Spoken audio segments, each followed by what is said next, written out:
నన్ను మొట్టమొదటిసారిగా సంగీత దర్శకుడు చేసింది గురుగారే. ఎన్నో మంచి పాటలు ఇచ్చి నన్ను ఒక మెట్టు కాదు 10 మెట్లు ఎక్కించిన నాకు అత్యంత ఒక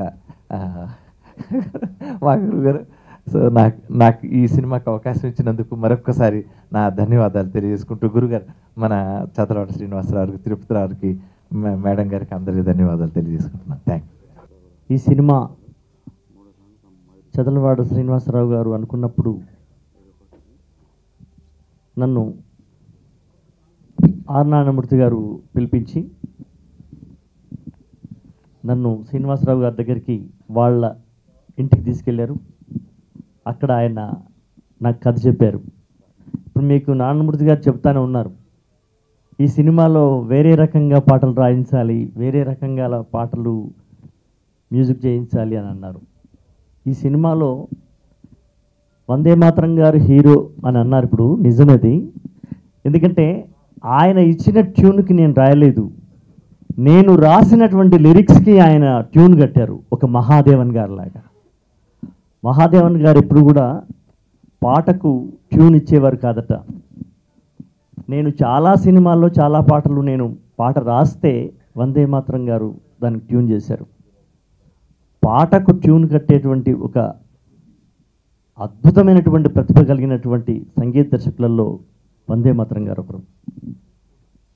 నా జీవితంలో మొట్టమొదటిసారి తొలి రోజులలో నా కోసం వెతుక్కుంటూ మా ఇంటికి వచ్చి నా చేత తన సినిమాలో పాట రాయించి, అప్పుడున్న 116లు 216లు ఇస్తున్న రోజులలో మొట్టమొదటిసారిగా నాకు నా పాటకు విలువ పెంచి, నా జీవితంలో తొలిసారి నేను 10,000 రూపాయల ఆ బండిల్ చూసింది నారాయణమూర్తి గారి చేతుల మీదుగా ఇచ్చినప్పుడు.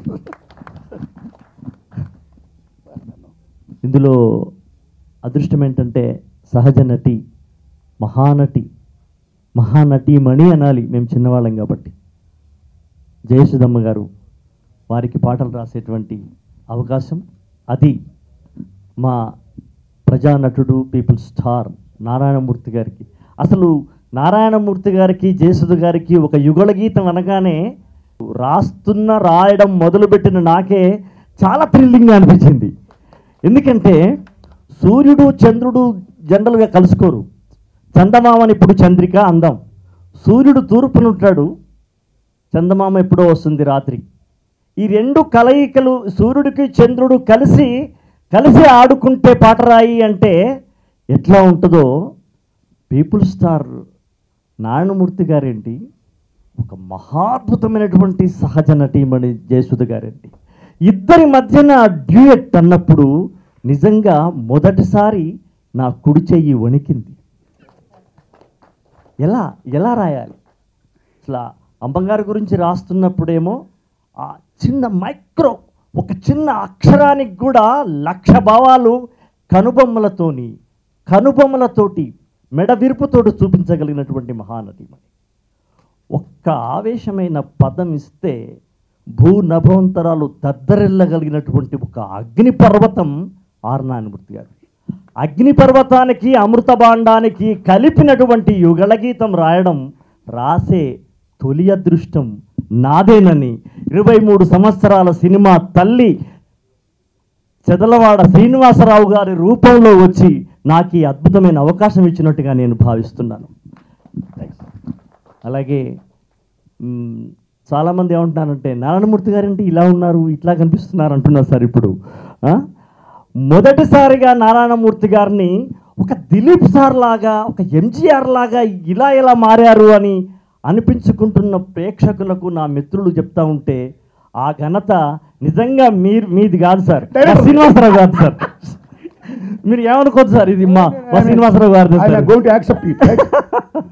సో ఇటువంటి ఒక అద్భుతమైనటువంటి సన్నివేశం, అద్భుతమైన సన్నివేశం ఇది. ఇందులో నేను 3 పాటలు రాశాను.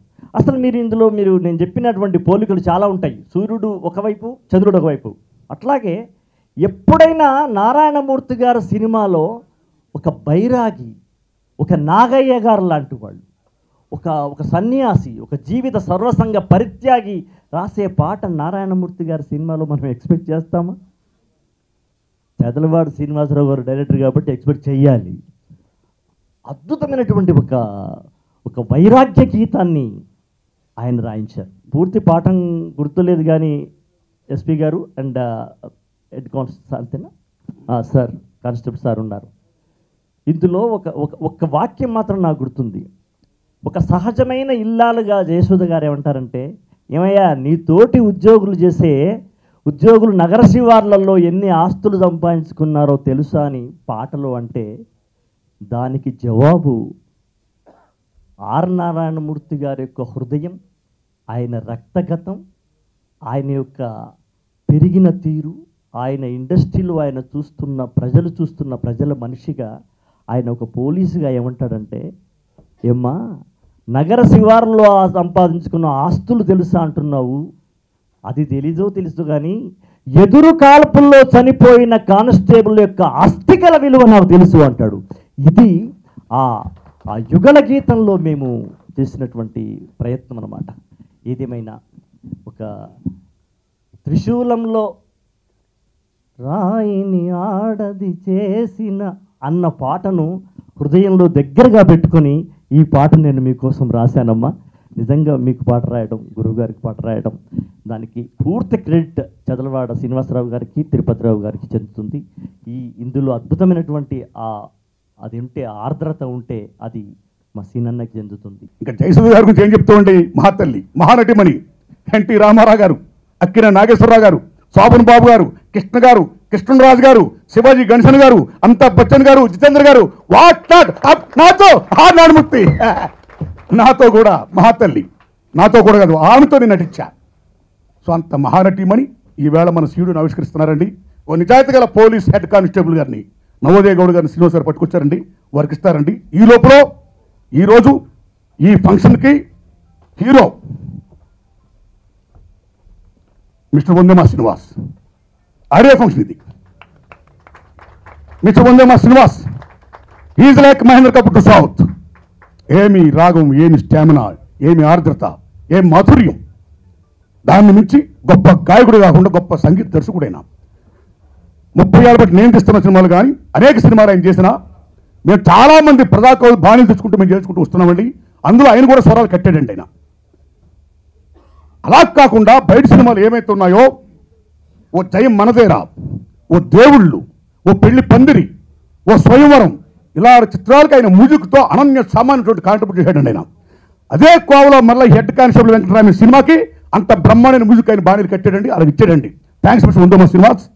చదలవారి శ్రీనివాస్ గారు ముందే చెప్పారు దర్శకుడు, మిస్టర్ శ్రీనివాస్ గారు ఆర్ నారాయణమూర్తి సినిమాలో ఉన్నట్టు నా పాటలు ఉండకూడదు, నాకు మీరు బాణీలు కట్టాలి. నారాయణమూర్తి ఎక్కడో పట్టుకొస్తే మిమ్మల్ని డమ్ అనేస్తే రికార్డింగ్ సారీ, మీరు జయం మనదిరేలాగా, దేవుళ్ళలాగా, స్వయంవరంలాగా, పెళ్లి పందిరిలాగా మీరు బాణీలు కట్టాలి అని చెప్పి మరీ చేయించుకున్నాడు. సీను మరి వెళ్ళి విజృంభించాడు ఇందులో. సీను నీకేట దీని ఏమో తెలుగు ఇండస్ట్రీలో ఈవేళ ఓ కీరవాణి గారు, నువ్వు ఏమది such a great musician you are right. చదలవారి శ్రీనివాసరావుతో పెద్ద చిక్కేట అయితే కలిసి భోంచేయకూడదు. ఆయన పెడతాడు, ఈయన తింటుంటాడు, దిబ్బెత్తుంటాడు, దీని అబ్బబడి 3-4 గంటలు పడుకుంటాడు. మేము హ్యాపీగా తినాలి, హ్యాపీగా పడుకోవాలి. పెద్ద బీభత్సం, రెడీ రెడీ రెడీ రెడీ అలాగా ఒక డిసిప్లిన్గా సాగిందండి. ఆ దశలో కెమెరామెన్ సుధాకర్ రెడ్డి గారు, దర్శకులు గారు ఎర్లీ మార్నింగ్ వెళ్ళిపోవడం 5 o'clockకి, అప్పటికి ఎస్పీ గారు రెడీ అక్కడ ఉండడం, ఆ ఎక్సర్సైజ్ షాట్లు అయితే ఏమవుతున్నాయో అవన్నీ కూడా తీయడం, ఆ పాట దాని picturisation credit goes to dance director Sivasubrahmanyam గారికి వందనాలు. బ్రహ్మాండం తీశారు. అది ఎంత మంచి పాడింది అంటే, ఎర్రజెండ నీయలో అన్న పాట ఎక్కడ కమ్యూనిస్ట్ ఫ్లాగ్ ఉన్నా, మేడే ఉత్సవాలు వచ్చినా, అమరవీరుల త్యాగాలు వచ్చినా ఆ పాట అజరామంగా ఎలా ఉంటుందో, రేపు పోలీసు ప్యారెడ్లో కానీ, జాన్యురీ 26 నాడు కానీ, ఆగస్టు 15 నాడు కానీ మోగే పాట ఈ పాట. అంత గొప్ప పాట ఈ పాట. అక్కడ ఆ పాట అల్లవీరన్ గారు రాస్తే ఇక్కడ ఈ పాట గోడు ఎంకని రాశాడు. ఆ పాట వందేమా శ్రీనివాస్ పాడితే ఇక్కడ ఈ పాట వందేమా శ్రీనివాస్ పాడాడు. 2 పాటలు నేనే యాక్ట్ చేశా. అదృష్టం మాకు. థ్యాంక్స్ చదలవాడి శ్రీనివాస్ గారు. గవర్నమెంట్ ఉన్నా సరే పోలీస్ అనేవాడు ఉంటాడు. అది భటుడా, రక్షక భటుడా, వ్యాన్ గార్డా, రెడ్ గార్డా, ఆర్ పోలీసా, ఏదో ఒక నేమ్ మీద ఉంటుంది అలాగా. సో హెడ్ కానిస్టేబుల్ వెంకటరామయ్య అనే క్యారెక్టర్ని ఒక నిజాయితీ పోరు సింబల్ చేసుకొని ఆయన తీసిన విధానం. ఎందుకంటే ఒక జిల్లాలో ఎస్పీ గారు కరెక్ట్గా ఉన్నా, పోలీస్ డిపార్ట్మెంట్ కరెక్ట్గా ఉన్నా, కలెక్టర్ గారు కరెక్ట్గా ఉన్నా, రెవెన్యూ డిపార్ట్మెంట్ కరెక్ట్గా ఉన్నా ఆ జిల్లా చాలా గొప్పగా ఉంటుంది, శాంతి భద్రతతో అలరాడుతుంది. ప్రపంచం కానీ మొత్తం ఎక్కడైనా సరే హ్యాపీగా వెళ్ళిపోద్ది. గొప్ప వేషం హెడ్ కానిస్టేబుల్ వెంకటరామయ్య ద్వారా నాకు ఈ అవకాశం ఇచ్చి నా కోరికను తీర్చినందుకు మళ్ళీ సభాముఖంగా చదలవాడ శ్రీనివాసరావు వందనాలు చెప్తున్నాను. శతమానం భవతిని అలాగే మా చదలవాడ శ్రీనివాసరావు గారి హెడ్ కానిస్టేబుల్ వెంకటరామయ్యని కూడా ఆదరించి మా అందరికీ మంచి బలాన్ని చేకూర్చవలసిందిగా మీ దండం పెడుతూ ఆర్ నారాయణమూర్తిని అరే హెడ్ కానిస్టేబుల్ వెంకటరావు వస్తున్నారా అన్నంతగా మీరు నన్ను దీవించాలని కోరుకుంటూ ఉంటా సార్లు. ఆర్ నారాయణమూర్తి గారి సినిమాలంటే ఇదేనేమో 1 hour, 1.5 hours, 2 hours, 2.5 hours అయినా మనందరినీ ఒక్క వ్యక్తి మనందరినీ కూర్చోపెట్టగలడు అంటే మొత్తం ఆయనే. సో నిజంగా యు గ్రేట్ నారాయణమూర్తి గారు, హ్యాట్స్ ఆఫ్ టు యూ. ఇంతకుముందు సుద్దాల అశోక్ కుమార్ గారు, అశోక్ తేజ గారు చాలా బాగా చెప్పారు. మేమిద్దరం ఈ సినిమా మన చదలవాడ శ్రీనివాసరావు గారు ఫోన్ చేసి ఈ పిక్చర్ అండి ఇలా ఉంది, ఆయన ఏం చెప్పలే, అన్ని ఫోన్లోనే మాట్లాడడం శ్రీనివాసరావు. జనరల్గా ఒక ప్రొడ్యూసరు లేకపోతే ఒక డైరెక్టర్ ఎవరో వస్తారు మన అన్ని సినిమాలు మేము చేసినప్పుడు. ఆయన ఇంతకుముందు నేను ఒక 5 సినిమాలు కూడా చేశాను, అప్పుడు కూడా వారు ఎప్పుడు వచ్చి కలవడమో లేదు షూటింగ్ అప్పుడే కలవడమే తప్ప మా ఇంటికి వచ్చేవారు కాదు. మనం ఒక పద్ధతికి అలవాటు అయిపోయాం కదా, డైరెక్టర్ వచ్చి ఇదండి కదా ఇలా అని. సో ఆయన అన్ని ఫోన్లోనే చెప్పేశారు. కొంత అర్థం అయింది, కొంత అర్థం అవ్వలేదు ఆయన ఏం చెప్పారో. అర్థం కాకపోయినా సరే మనతో ఇంతకుముందు సినిమా తీసిన వాళ్ళే కదా చేద్దాము అలా అని. తర్వాత షూటింగ్కి వెళ్ళిన తర్వాత నాకు ఇంతకుముందు వచ్చాడు కదా ఒక అబ్బాయి, నా కొడుకు, ఈ అబ్బాయి ఎవరు అని. ఎందుకంటే పక్కన ఏమో వేరే సినిమాలో శతమానం భవతి వస్తున్నది, నేను చేసే క్యారెక్టర్స్. ఈ అబ్బాయి మీ అబ్బాయి అండి, నా అబ్బాయి అని. ఎందుకంటే ఇంతే ఉన్నాడు, ఇంత చిన్న పిల్లడికి నేను తల్లి అలా అని అనిపించింది. దాని తర్వాత అఫ్కోర్స్ ఇంకొక నా కూతురు వేషం చేస్తున్నది, అమ్మాయి ఏదో మెడిసిన్ చదివే వయసేనండి అంటే నాకు అంటే భయం వేసింది ఇమీడియట్గా. ఇదేంటి ఈ హీరోయిన్ ఓకే కానీ హీరోయిన్ ఇంత చిన్న పిల్లడి తల్లి అనగానే భయం వేసింది.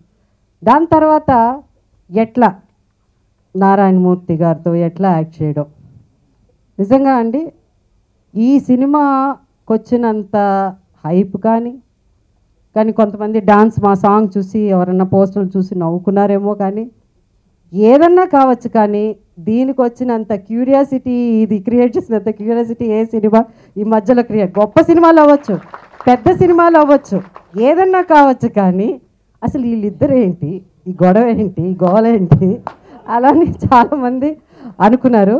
కానీ అశోక్ తేజ గారు చెప్పినట్టు చాలా చక్కగా చెప్పారు. సూర్యుడు చంద్రుడు అని ఇంతకుముందు చెప్పారు, చాలా బాగుంది. సో అలా నిజంగానే టోటల్ ఇద్దరు కాంట్రాస్ట్, సంబంధమే లేని ఆర్టిస్టులు.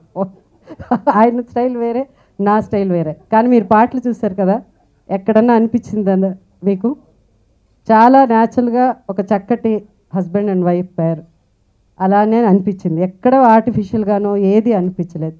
సో అది ఏంటంటే క్యారెక్టర్స్ ఒప్పుకున్నప్పుడు ఆ ఆర్టిస్టులు డైరెక్టర్ చెప్పినట్టు సేమ్ టైం ఒకరికొకరు పోటీగా చెయ్యాలన్నా వారు నా స్థాయికి అంటే పర్ఫార్మెన్స్ లెవెల్లో నా స్టైల్ ఆఫ్ దీనికి దిగడమో లేదు నేను ఆయన స్టైల్కి ఒక మెట్టు ఎక్కడమో ఇది జరుగుతూ ఉంటుంది. ఎవరైనా యాక్టింగ్ అనేది అదే అనుకోండి. సో చాలా బ్యాలెన్స్డ్గా మేమిద్దరం యాక్ట్ చేసామని నేనైతే అనుకుంటున్నాను. నాకైతే పాటలు చూసినప్పుడు అలాగే అనిపించింది. అండ్ ఈరోజు హీరో మా వందే మాత్రం శ్రీనివాస్ గారు ఆయన సినిమాలు ఎన్నో గొప్ప సినిమాలు, ఎన్నో గొప్ప పాటలు. కానీ ఈ సినిమాలో వారు అంటే మొత్తం కొంచెం డిఫరెంట్, నాకు ఒక డిఫరెంట్ స్టైల్ ఆఫ్ సాంగ్స్ కాబట్టి చాలా చాలా బాగున్నాయి. చాలా అంటే ఏది చూసినా సినిమాకి సూట్ అయినట్టు ఇంతకుముందు చెప్పారు శ్రీనివాసరావు గారు, చాలా చెప్పుకుంటూ పోయారు ఇంతకుముందు. సో ఒక డైరెక్టర్కి ఎలా కావాలో అలా ఈ మ్యూజిక్ కూడా డిఫరెంట్ స్టైల్లో, అంటే నాట్ మన నారాయణమూర్తి గారు స్టైల్స్ అని కాదంటున్నారు, కానీ అక్కడక్కడ నారాయణమూర్తి గారు కనిపిస్తున్నారు. Yes. ఊరికే Thank you, madam. Thank you, madam. Narayanamurthy గారు కనిపించకుండా సినిమా అయితే బాగుండదు కదా. Thank you madam. సో అందరు చాలా మంది కూడా అన్నారంట, ఇది పాట జయసుధ గారు కొంగు పట్టుకుని ఏంటి నారాయణమూర్తి గారు అలా అని. కానీ ఆయన ఊరికే అలా కొంగు పట్టుకున్నారు, కానీ తర్వాత జెండానే పట్టుకున్నారు మొత్తం సినిమాలో. సో శభాష్. జెండానే పట్టుకున్నారు. సో టిపికల్ నారాయణమూర్తి గారి సినిమా. ఇట్స్ నాకు ఎక్కడో అనిపిస్తున్నది ఈ సినిమా పెద్ద డెఫినెట్గా హిట్ అవుతుందని. అన్ని thanks madam. Thank you very much madam. ఎక్కడో అలా చెప్పకుండా క్వైట్గా ప్రతి ఒక్కళ్ళు వచ్చి ఈ సినిమా తప్పకుండా చూడాలి అలా అని నేను కోరుకుంటున్నాను. ఆడియో కూడా పెద్ద హిట్ అవ్వాలని కోరుకుంటూ వన్స్ అగైన్ చదలవాడ తిరుపతిరావు గారు కానీ చదలవాడ శ్రీనివాసరావు గారు కానీ వారి గురించి చెప్పారు. ఆయన చిన్నప్పటి నుంచి చెయ్యాలని సినిమాలు చేశారు, మధ్యలో ఎందుకో మానేశారు, మళ్ళీ వచ్చారు. సో యాజ్ అ డైరెక్టర్ కూడా డెఫినెట్గా ఆయనకి, అంటే వాళ్ళకి డబ్బుల కోసం వాళ్ళు సినిమా తీసే ప్రొడ్యూసర్స్ కాదు, ఆయన డైరెక్టర్ కాదు, కానీ డబ్బు కూడా పోకూడదు. ఎందుకంటే మంచి సినిమాలు తీయాలనుకున్న ప్రొడ్యూసరు సినిమా సక్సెస్ అయితేనే మనం మళ్ళీ మంచి సినిమాలు తీయడానికి అవకాశం ఉంటుంది. సో ఈ సినిమా అన్ని విధాలుగా ఫైనాన్షియల్గా కూడా పెద్ద హిట్ అయ్యి ఇంకా మంచి మంచి సినిమాలు వారు తీయాలని కోరుకుంటూ నాకు ఈ అవకాశం ఇచ్చినందుకు నారాయణమూర్తి గారికి నేను నమస్కారం తల్లి. నమస్కారం మేడం గారు. ఆ మహానుభావుడు మీకు నమస్కారం ఉంది. ఆ మేడం గారితో నాకు మీరు అంత గొప్ప నటింపు చేసే భాగ్యం. Thank you. ఈ సినిమాలో ఇంతకుముందు నారాయణమూర్తి గారు చెప్పారు, జయసు గారు మొన్న ఎప్పుడో 58 ఏళ్ళు ఆమెకి అన్నారు, నాకు 62 ఏళ్ళు, ఆయనకి 70 ఏళ్ళు. ఎవరికి 62 వచ్చినా ఎవరికి 70 వచ్చినా మనసు మాత్రం 16. అదే అంతే మేడం. Thank you sir. అంత సెన్సేషన్ రావటానికి ప్రధాన కారణం మా జయసుధ, మా నారాయణమూర్తి. వందే మాత్రం శ్రీనివాసరావు చాలా తక్కువ మాట్లాడతాడు. ఎప్పుడు నన్ను చూసినా ఎంతో గురుగారు గురుగారు అని నమస్కారం పెడతాడు. కానీ ఆయనలో ఉన్న ఆవేదన, ఆవేశం, విజృంభణ ఈ చిత్రంలో పాటలు ఎప్పుడు చూడాలని మాకే అనిపిస్తుంది. ఏ రోజు కొబ్బరికాయ కొట్టని నా ఆప్తులు, హితులు, గౌరవ మిత్రులు రామోజీరావు గారు ఈ చిత్రానికి కొబ్బరికాయ కొట్టడం కాకుండా స్వయంగా క్లాప్ కొట్టి మమ్మల్ని ప్రోత్సహించారు. అలాగే 20 సినిమాలు నేను తీయలేనేమో అని మధ్యలో నీరు గారిపోయాను, మీకు తెలుసు. ఇప్పుడు చూడగానే ఇంకా బ్రతుకుతానేమో 20 కాదు 50 సినిమాలు తీయటానికి. కుటుంబ విలువలు గల సినిమాలు, చిన్న నిర్మాతలను ప్రోత్సహించడంలో మా తమ్ముడు శ్రీనివాసరావు ఎన్నో త్యాగాలు చేశాడు, నిరాహార దీక్షలు చేశాడు. ఇప్పటికే థియేటర్ల షార్టేజ్ ఉంది, థియేటర్ దొరకటం లేదని నారాయణమూర్తి ఆవేదన నన్ను కలిచివేసింది. తప్పకుండా ప్రభుత్వాలు మినీ థియేటర్స్ కట్టించాలని ఈ శుభ సమయాన మీరు ప్రెస్, మా కళ్ళు, తెలుగు రాష్ట్రాలు, తెలంగాణ, ఆంధ్ర ముఖ్యమంత్రులు తప్పకుండా 200-300 సీట్లు థియేటర్లు కడితే చిన్న నిర్మాతలకు కొంతన్నా ఉపశమనం వచ్చింది. థియేటర్లు పూర్తిగా ఒకరి చేతిలోకి వెళ్తే చిన్న నిర్మాతలు, ఇప్పుడు సంక్రాంతి పండగ మనం అరిసెలు చేసుకుంటున్నా, స్వీట్ చేసుకుంటున్నా, పక్కింటి వాళ్ళు పాపం అయ్యేవాళ్ళు పేదవాళ్ళు వాళ్ళు చేసుకోలేదని కొన్ని పంచుతాం. అట్లాగే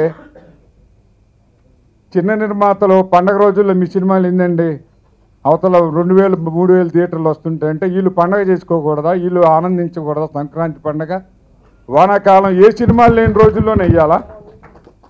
మరి నేను చిన్న సినిమానే బిచ్చిగాడు, మరి ఎందుకని 100 కోట్లు 500 కోట్లు సినిమాలు దీన్ని దాటి ఎగిరిపోయినాయి. సినిమా బాగుంటే ప్రజలు చూస్తారు, కానీ థియేటర్లు ప్రోత్సహించాలి. థియేటర్లు చాలా తక్కువ ఉన్నాయి ఆంధ్ర రాష్ట్రంలో. కబ్జాలు, మోనోపల్లీలు వద్దు. దయచేసి ప్రెస్ అర్థం చేసుకొని మీరు మా అమ్మిటిండి ఒకరోజు రామోజీరావు గారు కూడా మాలో మెంబరే, చిన్న నిర్మాతల్లో మెంబర్ అన్నాడు. ఆయన అధ్యక్షుడిగా మేము కోరితే ఎన్నోసార్లు చిన్న నిర్మాతల తరఫున నా ఇన్ఫ్లుయెన్స్, నా స్నేహం ఉపయోగించి తప్పకుండా తిరుపతిరావు గారు, శ్రీనివాసరావు గారి మాట నేను జవదాటను. నేను మీలో మెంబరు, మీరేం చేయమంటే చెప్పండి అని సహకారంగా కోఆపరేటివ్గా థియేటర్స్ కట్టిద్దాం అనుకున్నాం. దానికన్నా కూడా ప్రభుత్వాలు థియేటర్స్ కట్టి లీజుకి ఇచ్చేస్తే చిన్న సినిమాలు కనీసం ఇంకొక 100-200 సినిమాలు సంవత్సరానికి ఎక్స్ట్రా ఆంధ్రాలో తీయొచ్చు. ఎక్కువ మందికి ఉపాధి కలుగుద్ది. ఈ టెక్నీషియన్లు, ఈ కళాకారులు అందరినీ ప్రోత్సహించినట్టు అవుద్ది. కాబట్టి చిన్న సినిమాలని ప్రోత్సహించాలని ఈ సంతోష సమయం చెబుతున్నాను. అంతే మాత్రంగా చంద్రబాబు గారు చెప్పింటారు. నాకు సినిమా ప్రపంచంతో తక్కువ పరిచయాలు ఎవరన్నా జ్వరం వచ్చినాడో జయకెట్టినాడో అన్నమని ఒక సామెత ఉంది. అంటే ఎవరైనా పిలిస్తే పోయి రాస్తా, లేకపోతే నాకేం సినిమా రాయడం రాయకపోవడం అనేది ఫస్ట్ సినిమా పట్ల గౌరవం ఉంటుంది. మంచి సినిమాలు అయితే ఎవరు పిలిస్తే రాయాలనేది ఎందుకంటే పని కట్టుకుని చాలామంది అన్నయ్య తిరుగుతూనే ఉంటారు, వాళ్ళందరూ మనం ఎందుకంటే. కానీ అన్నయ్య నేను మాత్రం నారాయణమూర్తి దగ్గర రెగ్యులర్ సినిమా పాట కోసం పోతాను. ఎందుకంటే మా బ్రాండ్ అనేది కాకుండా రాయించినాడు, అతను చాలా గొప్ప పాటలు రాయించినాడు. రష్యాల జారుతూ రణభీరి మోగించి గెలిచిన బోల్సెవిక్ వీర్యాలు, మాసి అంగు పంత మాసిపోని పుంత లాంగు మార్చు విజయ కేతనాలు, డెమిట్రోవు బాట తూర్పు జర్మనీ కోట చిత్రాల్లో మిర్చేటి కెంపురాలు, హోచిమిని చూపు వియత్నాము గెలుపు అమెరికా అపజయం ఆయురాలు అనే పాట ఒక అంతర్జాతీయ కమ్యూనిస్ట్ ఉద్యమం మీద మొత్తం ఎర్రజెండాను ఆకాశానికి ఎత్తే కుండలాలో కోనలాలో పాట రాయించి నాతోని అనేక పాటలు అట్లా నాతో రాయిస్తున్న మాన్యుడు పాదాబంధన ఆయనకు. ఆయన జీవితం కూడా మీరు ఈ సభల్లో చెప్పడం తక్కువ, సందర్భం చెప్పకపోతే మనం చరిత్రకు ద్రోహం చేసిన అంత గొప్ప వ్యక్తిగా అంత నైతిక వర్తనుడు ఆయన. ఎట్లా చేసినా అసలు. కానీ నాకేంటంటే బాగా అశోకంతో ఉన్నా ఇట్లా ఇంత మంచి అందం ఉండి ఆ హిందీ యాక్టర్ లాగా ఈ సూర్య తమిళ సూర్య లాగా ఉన్న నారాయణమూర్తులను చంద్రబాబు శ్రీనివాసరావు పుణ్యాత్మ ఆ తెల్లటి పంచ వేషం ఆ మీసాలు ఇంత అద్భుతంగా చూపించగలిగి మాస్ బ్రాండ్ క్లాస్ అడుక్కుండి ఈ అమ్మ మన సినిమాలతో మొదలు పరిశాన్ చేస్తుంది కదా అన్న. అసలు ఇట్లా ప్రపంచం మారిపోతుంది. మారిన ప్రపంచంలో కూడా సౌందర్యం అనేది వేరు. ఇంత అందగాడని అన్నయ్య నువ్వు అన్న ఇట్లా చూపడం ఏంది, ఇట్లా చూపాలి ఇదే కరెక్ట్ అని రోజు అనుకుంటా ప్రతి ఒక్కరిని అడగడం. నారాయణమూర్తి అన్న ఇక నీవు బ్రాండ్ మార్చుకొని నువ్వు కాకినాడలో వచ్చి మాట్లాడితే నారాయణమూర్తి గారు అట్లా ఉంటాడు. నువ్వే నిజం కూడా ఆయన చాలా గొప్ప స్ఫురద్రూపం, గొప్ప ఇతర ఆకారానికి ఇతర గుణాస్తభవంతుని. ఆయన అంతరానికి బాహ్యానికి తేడలేని రచయిత, సినిమా రంగంలో ప్రజా ఉద్యమకారుల్లో ఒక ఉత్తమ మూడు రంగాలలో ఉద్యమాలు తక్కువ కళా ఆర్ట్ రంగం. బాహ్యానికి అంతరానికి తేడలేని మనిషి, అది పెద్ద తిరుపతిరావు గారు చెప్పారు. అశోకన్న పట్ల కూడా నా అభిప్రాయం, నా సమకాలీన కవులని అన్నారు, సమకాలీన కవులు అశోకన్న ఇష్టపడతాను. నాకు పూజ్యులు కృష్ణశాస్త్రి మహా ఇష్టం. శశిధర్ లాంటి తూ అనే నవల రాసిన ఒక పోలీస్ ఆఫీసర్, ఆ నవల చదివినాను. శశిధర్ రెడ్డి అంటే వాళ్ళ చాలా సిన్సియర్ ఆఫీసర్లు, తర్వాత చాలామంది పోలీసులు కూడా నిజాయితీ ఉన్న వాళ్ళు చూసినప్పుడు. గోపిరెడ్డిని ఒక రచయిత, పోలీస్ అధికారుల సంఘం అధ్యక్షుడు, అతను వ్యాసాలు చదివినప్పుడు పోలీసుల్లో కూడా ఇంత మానవీయమైన సేవలు ఉంటాయి కానీ రాయడానికి కారణం, దానికి అట్లాంటి భావన ఇచ్చింది మొత్తం నారాయణమూర్తి నా పాట ఇచ్చగానే కారణం. అంటే అది రాయాలని నాతో రాకపోయినా, నాతో రాయించడం బయట అవుతుంది. అసలు పోలీసులు అంటే ఒకనాడు 30 ఏళ్ల కింద అవును రాజ్యం వేరు, ఉద్యమాలు వేరు. రాజ్య నిరంకుశత్వానికి వ్యతిరేకంగానే పాటలు రాసి మేము రాజ్యంలో కానీ సంక్షేమ భావన కానీ మారిన పరిస్థితుల్లో సిన్సియర్ ఆఫీసర్లు, సిన్సియర్ ఉద్యోగులు వాళ్ళ పట్ల మనసు పెట్టి రాస్తే కానీ ఆ పాట రాయలేం. నా సొంత కంపెనీ అనమాట. వాళ్ళు సినిమా స్టార్ట్ చేసిన వెంటనే చిన్నకేంటి వేషం అని ముందు అడుగుతారు. ఇది ఫస్ట్ టైం కాదు, నేను గత 20 ఏళ్ళుగా వాళ్ళతో కలిసి ప్రయాణం చేస్తున్నాను. దీంట్లో అందరూ నాకు ఆప్తులే. నేను కూడా జయసుధ్ గారితో హీరోగా యాక్ట్ చేశాను. అది కూడా నాకు కూడా ఒక ఆంటీ అనే సినిమాలో ఆవిడతో డ్యూట్ పాడాను. ఇప్పుడు నారాయణమూర్తి గారు అలా ఈయన ఇందాక అన్నాడు, కొత్తగా వచ్చే హీరోలతో కూడా ఆవిడ హీరోయిన్గా చేస్తుంది. వాళ్ళని మేబీ జరగచ్చు. వాటన్నిటికంటే నాకు చాలా ఆనందమైన విషయం ఏంటంటే, నేను ఒక 30-40 పాటలు చేస్తుంటాను నా కెరీర్ స్టార్ట్ అయినప్పటి నుంచి. జేసుదాస్ గారితో ఆయన పాడిన పాటకి నేను యాక్ట్ చేయడం అనేది, ఆ అవకాశం నాకు కల్పించడం శ్రీనివాసరావు గారు. నువ్వే గెటప్ కూడా ఆయన దగ్గరుండి ఇలా ఉండాలి, ఆయన అన్ని సర్దేవాడు వచ్చి ఇలా ఉండాలి, ఇలా ఉండాలి, ఇలా ఉండాలి, విగ్ ఇలా ఉండాలి. డెఫినెట్గా ఆయన చూపించిన శ్రద్ధ నేను వెళ్ళే ముందు పెద్ద ఎక్స్పెక్ట్ చేయాలి. ఆయన మామూలుగా ప్రొడ్యూసర్ కదా, అలా బయట దిగుతుండేవాడు మామూలుగా ప్రొడ్యూసర్లు. ఆయన ఇన్వాల్వ్మెంట్ చూస్తే నిజంగా ఈ సినిమాకి ఆయన పడ్డ కష్టం దీన్ని సక్సెస్తో తెలియజేయాలని చెప్పి ప్రేక్షకులందరినీ కోరుకుంటూ, మా బ్యానర్ ప్రారంభోత్సవం రామకృష్ణ శ్రీని స్టూడియోలో శ్రీ నందమూరి తారక రామారావు గారు ఓపెన్ చేశారు. అప్పటి నుంచి ఇప్పటి వరకు మా శక్తి మేర సినిమాలు, విలువ గల సినిమాలు తీసాం. ఆ తర్వాత నేను డైరెక్టర్గా రామోజీ ఫిల్మ్ సిటీలో మా కుటుంబానికి ప్రాణాతి ప్రాణమైన శ్రీ రామోజీరావు గారు క్లాప్ కొట్టి ప్రారంభించారు ఈ చిత్రాన్ని. నన్ను దర్శకుడు చేశారు. నాకు ఎంతో ఇష్టమైన మిత్రుడు మా నారాయణమూర్తి, మా జయసుధ గారు ఇద్దరు కూడా హీరోయిన్లుగా చేశారు. ఆ సబ్జెక్ట్ ఖచ్చితంగా వీళ్ళే అవసరం. వేశారు.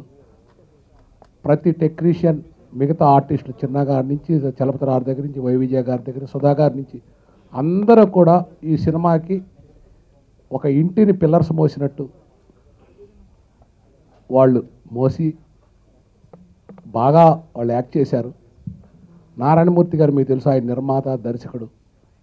అయినా సరే ఒక చిన్న పిల్లవాళ్ళలాగా, ఒక నేను మాస్టర్ అయితే ఆయన ఒక స్టూడెంట్ లాగా చాలా చక్కగా, జయసుధ గారు మహానటి, ఆవిడ గురించి ఇంక చెప్పే పని లేదు. ఆవిడ కూడా ఒక స్టూడెంట్ లాగానే పనిచేశారు, చాలా చక్కగా చేశారు. తృప్తిగా ఉంది సినిమా మేము చేయటం. నాకు కూడా 100% నేను సాటిస్ఫైడ్ ఈ పిక్చరు.